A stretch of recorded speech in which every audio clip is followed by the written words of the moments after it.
وَإِذْ وَعَدْنَا مُوسَىٰ 40 لَيْلَةً،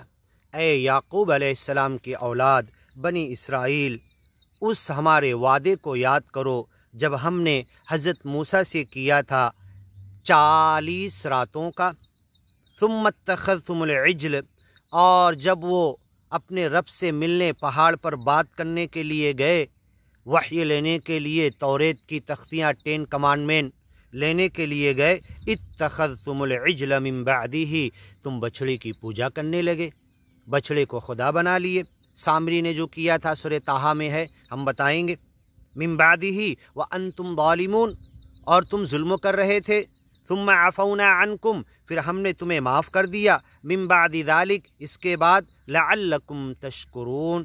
تاکہ تم شکر گزار بندے بنو۔ وَإِذْ آتَيْنَا مُوسَىٰ الکتاب، اور جب ہم نے موسیٰ پیغمبر کو کتاب دی، والفرقان، اور فرق کرنے والی چیز حق اور باطل کے اندر، قرآن کو بھی فرقان کہا گیا، ضیاء و ذکر و نورا والفرقان، قرآن کو بھی کہا گیا، توریت اور انجیل کو بھی کہا گیا۔ ہر سچے مالک کی کتاب ہر نبی کو جو دی وہ روشنی تھی، ضیاء تھی، نور تھی، گائیڈ لائن تھی، ہدایت کی کتاب تھی۔ فرقان سچ اور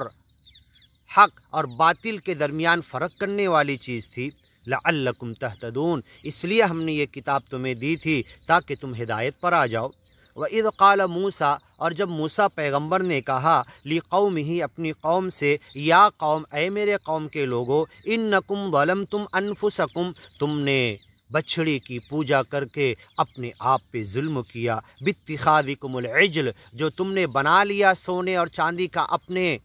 من زینت القوم، پورے بنی اسرائیل کی عورتوں کے داگینہ، سونے چاندی، ہیرے جواہرات جمع کر کے پگھلا کے جو بچھڑا تم نے بنایا، لہو خوار، اور ہوا کی ڈائریکشن میں رکھتے، ادھر سے ہوا گھستی، پیچھے سے نکلتی، ایک خوار اور چنگھاڑنے کی آواز آتی، تم اسے خدا سمجھ لیے۔ فَقَبَضْتُ قَبْضَةً مِّنْ أَثَرِ الرَّسُولِ، سامری مردود نے کہا، حضرت جبریل کو دیکھ لیتا تھا، کیونکہ حضرت جبریل نے اس بچے کو اپنی انگلیوں سے دودھ پلایا تھا، حضرت جبریل کو بچپن سے جانتا اور دیکھتا تھا۔ من اثر الرسول، حضرت جبریل اور موسیٰ پیغمبر جہاں سے گئے تھے وہاں سے مٹی اٹھائی، اور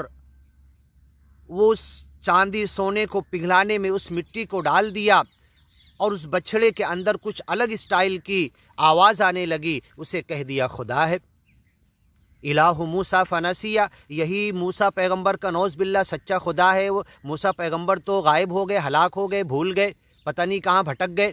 10 دن لیٹ ہو گئے، نہیں آ رہے۔ اس 10 دن کا فائدہ اٹھا کر سامری نے انہیں شرک میں مبتلا کر دیا، اور حضرت ہارون علیہ السلام کو آپ نائب بنا کر گئے تھے، آپ کے ساتھ وہ بھی نبی تھے۔ جب آئے، لا تأخذ بلحیتی ولا برأسی، اے موسیٰ پیغمبر، میری داڑھی اور میرے سر کے بال پکڑ کے مجھ سے مواخذہ مت کرو۔ ان تقول فرقت بین بنی اسرائیل، میں نے انہیں بہت سمجھایا، بچھڑی کی پوجا سے روکا، لیکن اگر میں زیادہ سختی کرتا، ایک گروپ مان لیتا، ایک گروپ نہیں مانتا، اور تمہارے آنے بعد بھی 2 دھڑے ہو جاتے۔ ان تقول فرقت بین بنی اسرائیل، اور تم آ کے یہ کہتے کہ بنی اسرائیل کے 2 ٹکڑے کر دیے۔ تفریق، 2 دھڑے، 2 ٹکڑے، جماعت کے اندر 2 جماعت بنا لینا، یہ سب سے بڑا شرک اور کفر سے بھی آگے گناہ ہے۔ جبکہ شرک اور کفر کو اللہ قرآن میں کہتا، ان اللہ لا یغفر ان یشرک بہ، شرک اور کفر اللہ کبھی معاف نہیں کرے گا، ویغفر ما دون ذلک، لیکن اس کے علاوہ کسی اور گناہ کو لمن یشاء، جس کے لیے چاہے گا معاف کر دے گا۔ لیکن حضرت ہارون نے کہا، ان تقول فرقت بین بنی اسرائیل، جماعت میں دھڑے ہونے سے اس وقتی شرک کو، 10 دن کے شرک کو آپ نے برداشت کیا۔ اور حضرت موسیٰ جب آئے، اللہ نے کہہ دیا تھا کہ تمہاری قوم بچھڑے کی پوجا میں مبتلا ہو گئی۔ اللہ سے سچی بات کس کی ہو سکتی؟ وَمَنْ أَصْدَقُ مِنَ اللَّهِ قِيلًا وَمَنْ أَحْسَنُ مِنَ اللَّهِ حَدِيثًا، اللہ سے اچھی اور سچی بات کس کی ہو سکتی ہے؟ سنے آپ نے، آپ کو احساس ہوا، اچھا ایسا، آپ کو غصہ بھی آیا، لیکن جب آ کے اپنی آنکھوں سے دیکھے، اسی لیے اللہ کے رسول صلی اللہ علیہ وسلم کی سچی حدیث ہے، لَيْسَ الْخَبَرُ كَالْمُعَايَنَةِ، جو آنکھوں سے معائنہ ڈائریکٹ عین الیقین جب دیکھ لیتا ہے، وہ جو اثر انسان پر ہوتا ہے وہ خبر سے نہیں ہوتا۔ آپ کو اللہ نے خبر دی،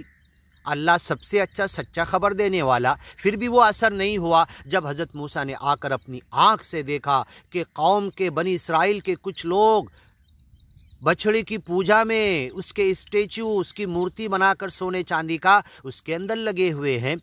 تو جو دونوں ہاتھ میں بڑے ادب اور احترام سے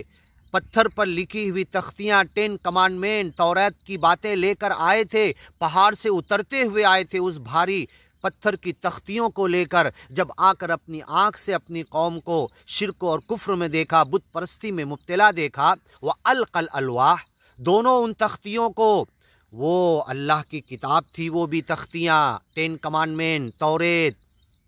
وہ اللہ نے دیا تھا، فرشتوں نے لکھ کر دیا تھا اس پتھر پہ، وہ بھی جیسے قرآن ہم جو ہے اللہ کی کتاب ویسے ہی تھی، آپ ویسے ہی ادب اور احترام کرتے تھے، لیکن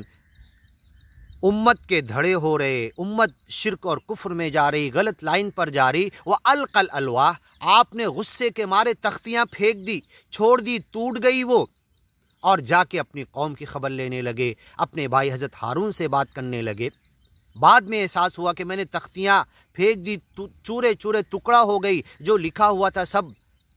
سمجھ میں نہیں آ رہا ہے۔ تو یہ ہوتا ہے، ضرور اس کا ادب احترام کرنا ہے، لیکن حضرت موسیٰ کے اس طرز عمل سے سیکھو کہ اس کے ادب احترام سے آگے لوگوں کو دعوت ہے، لوگوں کو سمجھانا ہے، شرک و کفر سے دور رکھنا ہے، ایک مالک کے گیان کی طرف لانا، یہ زیادہ اہم ہے۔ اس کا ادب احترام کرتے ہوئے اس مشن سے ہمیں جٹنا ہے۔ آگے کی آیتوں میں سنتے ہیں، وَإِذْ قَالَ مُوسَىٰ لِقَوْمِهِ يَا قَوْمِ إِنَّكُمْ ظَلَمْتُمْ